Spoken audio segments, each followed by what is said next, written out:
Você foi atleta. Isso. Você teve 5% de gordura, Isso. tá? Você tinha uma rotina. Corria, treinava todo dia, musculação, jiu-jitsu e tal. Quando essa rotina ela se complicou por conta do trabalho, o seu físico ele começou a seguir o que foi a sua ausência de rotina. Tá. Se hoje você simplesmente estabelecer uma rotina de horário, seu físico já muda. E eu falo que muda rápido. Muda porque tem uma 3 memória semanas. ou não? Muda porque você lida com trânsito de energia. E energia para o organismo é uma coisa extremamente importante, cara e complicada dele gerenciar. O teu corpo ele tem limites para fazer estoque. E mesmo quando ele consegue fazer estoque, ele faz estoques a partir de uma deturpação do que é a forma metabólica original.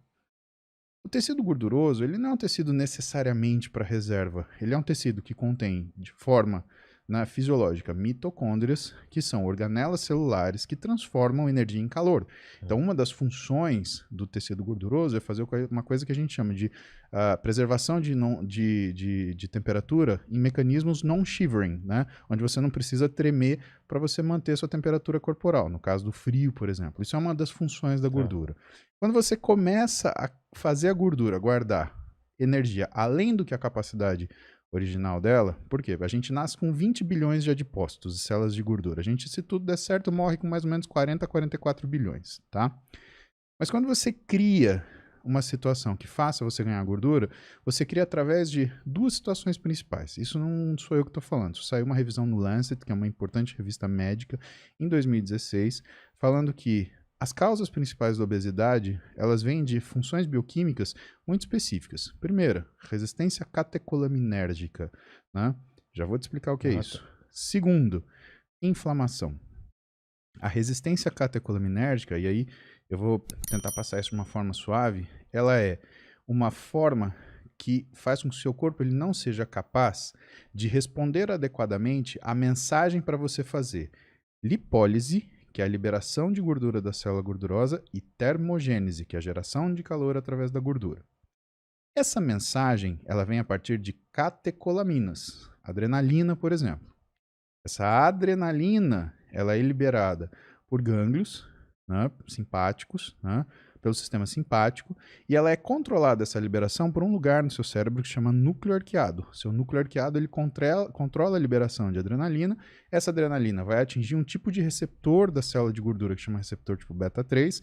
Esse receptor vai dar uma mensagem através de um mensageiro, de um segundo mensageiro chamado AMP cíclico, para liberar a gordura na circulação e queimar a gordura na mitocôndria. Tá.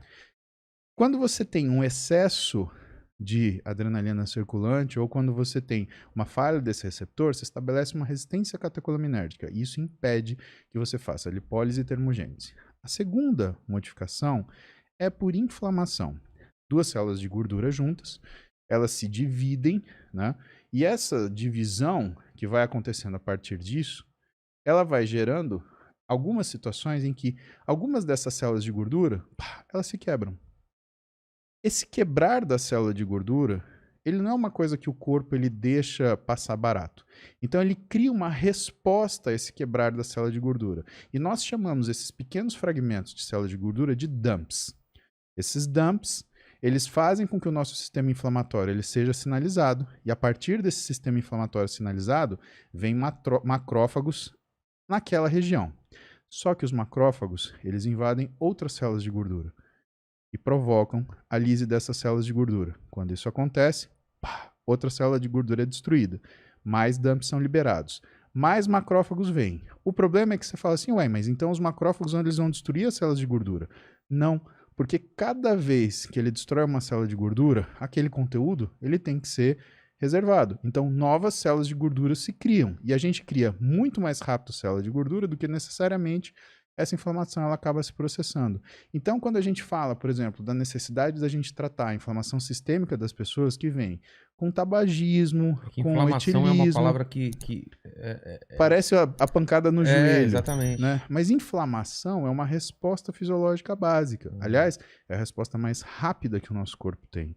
Né? Tirando o que é a nossa percepção neurológica, então você tem o tato. Você tocou nessa mesa, você já tem informação da textura, da densidade, através do tato, isso é imediato. A segunda coisa é a inflamação. Você bateu aqui.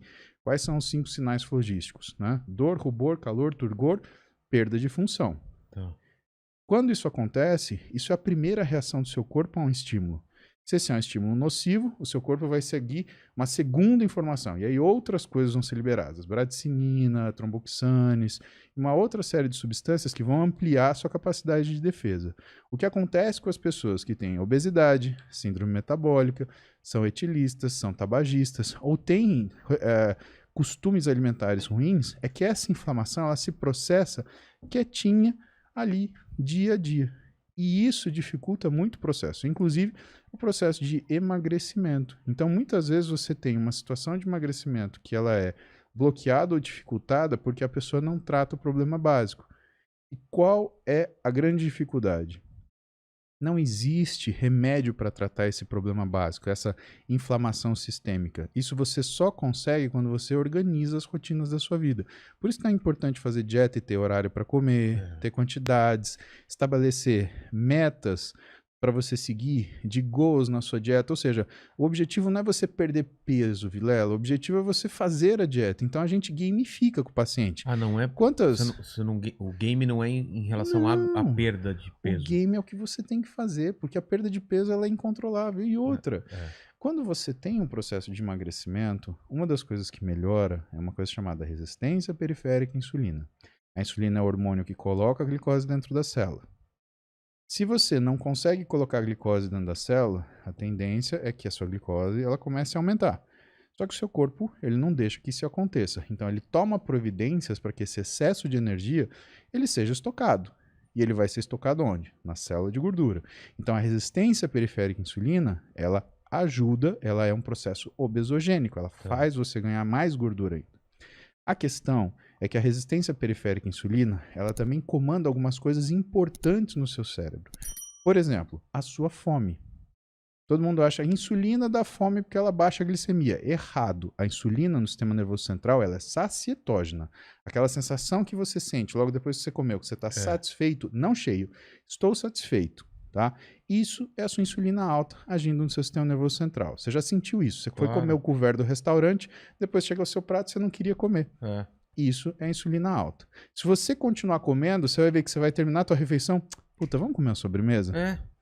Isso é resistência à insulina. Caramba. E num processo de resistência à insulina, você tem vai então... empurrando essa resistência... Ela vai cada vez ficando maior. Pior. E mais que isso, não que ela vá só ficando cada vez maior, mas ela vai durando mais tempo em você. Então você não fica, por exemplo, diabético do dia para a noite. Primeiro você fica hiperglicêmico depois de uma refeição.